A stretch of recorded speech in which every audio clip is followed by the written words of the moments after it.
Hello అండి, అందరికీ నమస్కారం. నేను మీ వాసవి. బాలీలో తీర్థగంగా దగ్గర కొన్ని అనిమల్స్ ఉన్నాయి. ఇక్కడ మనం ఫొటోస్ తీసుకోవచ్చు అనమాట. ఇక్కడ చాలా విచిత్రమైన ఒక అనిమల్ ఉంది, అది చూపిస్తాను రండి. ఇక్కడ చూసారా, ఈ అనిమల్ పేరు వచ్చేసి లువాక్. ప్రపంచంలోనే మోస్ట్ ఎక్స్పెన్సివ్ కాఫీ పౌడర్ ఈ లువాక్ షిట్తో చేస్తారట.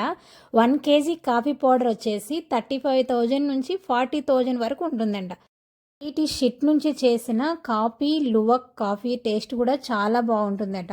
ఇక్కడ ఇంకా చాలా అనిమల్స్ ఉన్నాయి. ఇక్కడ 2 రకాల తొండలు ఉన్నాయి. సో వీటిని వచ్చేసి ఇగ్వానా అంటారు. చిన్నప్పుడు ఈ తొండలు అది చిన్న సైజు చూస్తేనే పారిపోయే వాళ్ళము. ఇక్కడ చూడండి ఎంత పెద్దగా ఉందో ఈ తొండ అయితే. ఈ తొండలు ఇలా చేతి మీద పెట్టుకొని మనం ఫొటోస్ తీసుకోవచ్చు అనమాట. సో లలిత్ అయితే భయమే లేకుండా హ్యాపీగా అలా పట్టుకొని ఉన్నాడనమాట. ఈ తొండలు చాలా ఫ్రెండ్లీగా ఉంటాయంట. లలిత్ అయితే అసలు ఏమాత్రం భయపడట్లేదు. చూడండి గట్టిగా పట్టుకుంటున్నాడు, అది ఎక్కడ కింద పడిపోతుందో అనేసి.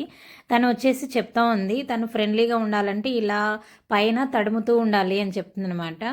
సో లలిత్ అలా చేస్తున్నాడు, అది స్లోగా చేస్తున్నాడు, ఎక్కడ దానికి ఇబ్బంది అవుతుందో అనేసి. ఇక్కడ పెద్ద పెద్ద పాములు కూడా చాలా ఉన్నాయి. వాటి దగ్గరికి వెళ్ళడానికి భయమేసి మేము వీడియో కూడా తీయలేదన్నమాట. సో లలిత్ ఆల్రెడీ సింగపూర్లో వీడియో అయితే తీసుకున్నాడు పెద్ద పాముతో. సో ఇప్పుడైతే ఓన్లీ ఈ ఇగ్వానాతో తీసుకుంటున్నాడు. సో చూసారు కదా, అది కదులుతూ ఉందన్నమాట. తను వచ్చేసి నువ్వు ఇలా గట్టిగా అనాలి, తడుముతూ ఉండాలి అంటుంది. తడుముతూ ఉంటే అవి చాలా ఫ్రెండ్లీగా అయిపోతాయంట. సో చూస్తారు కదా, లలిత్ని ముద్దు పెట్టడానికి వెళ్తుంది. తను వచ్చేసి డోంట్ వరీ ఏం కాదు, తను ముద్దు పెడుతుంది నీకు అనేసి చెప్తా ఉంది. ఇంకా నెక్స్ట్ లలిత్ ఇలా చేతి మీద పట్టుకొని ఫొటోస్ తీసుకున్నాడు. లలిత్ ఇలా ఇగ్వానాతో ఫొటోస్ తీసుకునేటప్పుడు లిఖిత మాత్రం ఆ సరౌండింగ్స్లో లేదనమాట. సో చూసారు కదా, ఎక్కడ లిఖిత కనిపించదు, భయపడి పారిపోయింది. ఇంకా లలిత్ అయితే చాలా ఖుషి అయిపోయాడు. ఇక్కడ చాలా పెద్ద గబ్బిలాలు ఉన్నాయి, చూసారు కదా, వేలాడుతూ ఉన్నాయి.